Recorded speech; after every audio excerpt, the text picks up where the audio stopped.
Good afternoon, brilliant people. This is Jabber Pergaze and welcome to Jabber Talks.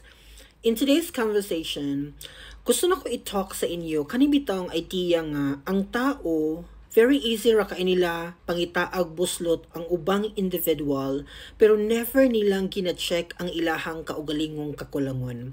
Na-observe ninyo na kana bang especially kani siya nga individual sa atong workplace sa atong trabahoan talking about bisag unsa nga trabaho dili lang ingon kay sa teaching profession ra ni siya ga kuan kahitabo or nga reality bisag unsay imong work aning kalibutan na aduna gyud individual or daghan kaayo ni sila actually sa atuang workplace. Mo ginang giingon mga my dear nga if dili ka powerful sa imong work, wala kay posisyon nga gi-occupy, ang imong pangalan dili sikat, ang inyong pamilya dili ilado, pobre ka nga professional, maglisod jud ka o bang sustain sa imong self or survive ana nga workplace for example.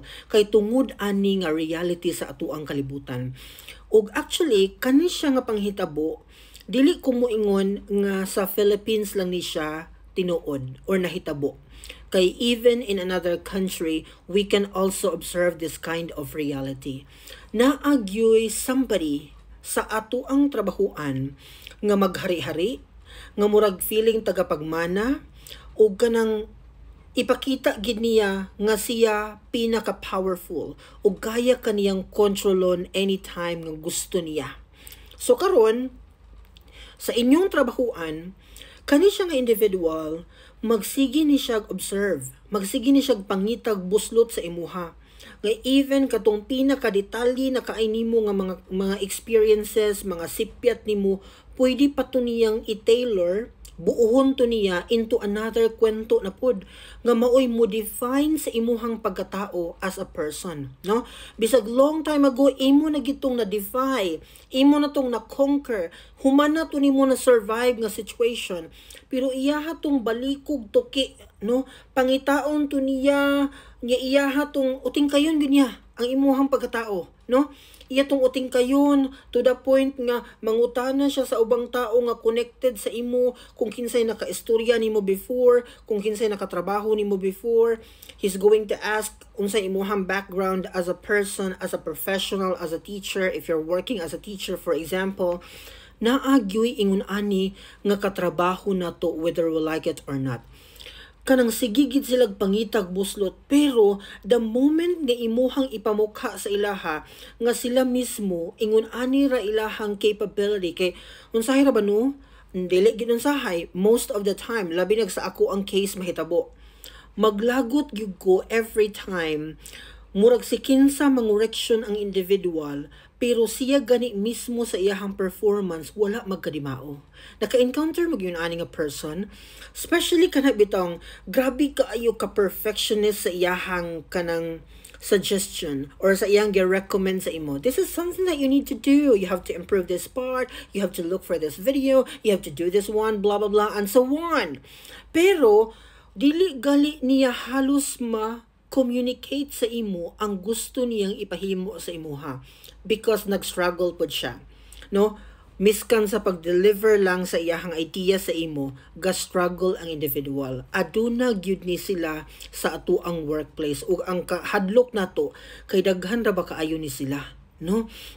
Muna akong giingon sa imo nga once gani nga mo enter na ka sa professional world, especially if naa kay talent nga dili kaayo na perform sa uban, kanang unique nga ikaw ra gyud niya naagyud kay kahibalo, maayo gyud ka nga pagka-individual, especially sa imong profession nga gipili, mo excel gyud ka, mo shine gyud ka, most of the time ikaw ra bagyo mabantayan ani. Kay syempre kadto nga individual nangandoy man to siya to occupy certain level of position, no? Gusto man to siya nga angat siya all the time. Now, the moment nga imuha siyang malagpasan na akong giingon sa inyo nga unknowingly wa man ka nakig-compete.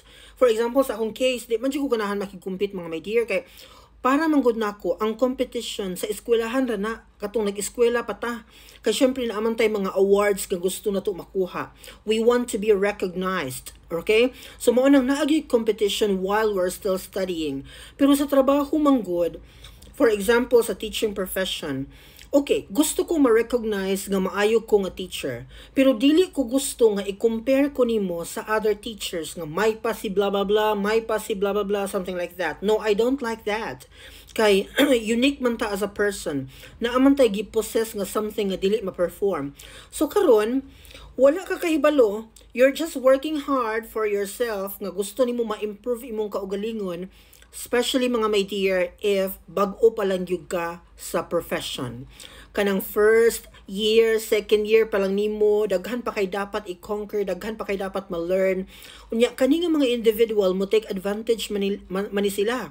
Showing to you nga maayo gyud kay sila sa ilahang performance, especially if very young pa kaayo siya, na doctor na promote na siya ani nga position, nakuha niya ambot unsang paagi po nga nung nakuha na niya nga position, wa ta kahibalo, pero the moment nga iya nang isulti sa imo, as if nga grabe gid niya ka maayo as a person. Naka-encounter mo ingon ani nga tao? Okay. So ang iyahang role ana sa atoang community, sa atoang workplace, magsigi gyud na siya og pangitag buslot, no? Ang kahadlok ani mo observe siya kalit sa imuhang klase, unya wala niya makita ang whole context sa imuhang discussion, give focus niya maayo tung butang nga dili nimo, wala nimo kaayo na perform. Kay of course mang my dear, wala baya siya diha everyday. Mo bitaw nang sometimes it's hard for me to justify ba. Ngano makaingon man kadayon nga dili siya maayo nga teacher? Naade ka permi sa iyahang klase? Niabot ra ka sa iyahang klase karong adlaw, karong orasa, karong minutuha, you did not check all of his performances sa iyahang teaching, no? So karon ayaw siyang i-define 100%. Kung gusto gyud ka nga ma-correct ang iyahang performance, well, you have to observe many times before ka muhatag og conclusion nga dili siya maayo as a teacher. Ingon ana nga punto, di ba?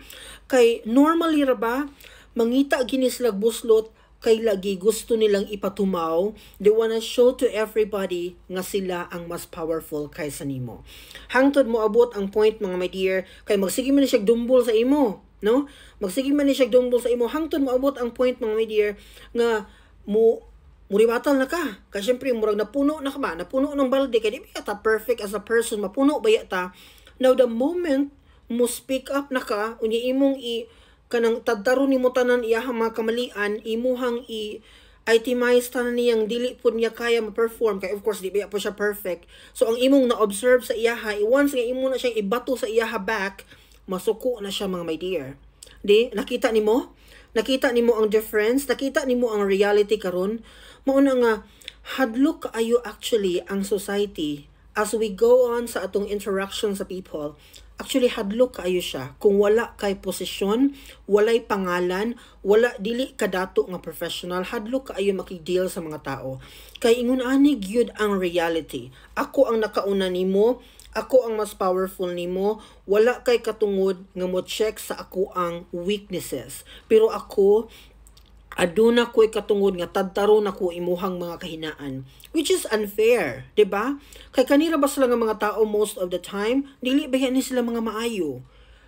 I don't know kung maka-observe mo or mo agree mo sa ako nga idea nga kanira bang ni-occupy og certain position, dili ra ba ni sila mga maayo most of the time. Nasa lagmaan, kapit patalim, sip-sip system, unsa pa diha mga backup system whatsoever. Ingon ani ra ba ang gigikanan ani nga mga tao? Pero kung muasta na sila sa ato ang workplace, murag yug haskang ka maayuha. Lami kay ingnon ba nga, before ka mo suggest sa ako ana, pwede ka mag-klase first, unya show me how to do it. Kay murag grabe kaayo ka-ideal ang imuhang suggestion sa ako. But I don't know if you can perform that one sa actual class. Kay most of the time, ilang harabang i-figure out or i-picture out ang ato ang classroom nga ang atong students perfect kaayo. No? Nga murabag ka ng inig, every time mo raise the question, everybody will respond perfectly, excellently. Di ba ya ingon ana? Diba? So, check this one sa inyong mga workplace. Unya, try to, find ways on saan mo pag-recover kay mao gini siya ang reality sa ato ang kinabuhi. As a worker in the society, maka-encounter gid tag mga tao nga ingon ani nga maayo lang mutan-aw sa atong mga sipyat, pero dili sila kabalo mo dawat sa ilahang mga sayop. See you tomorrow.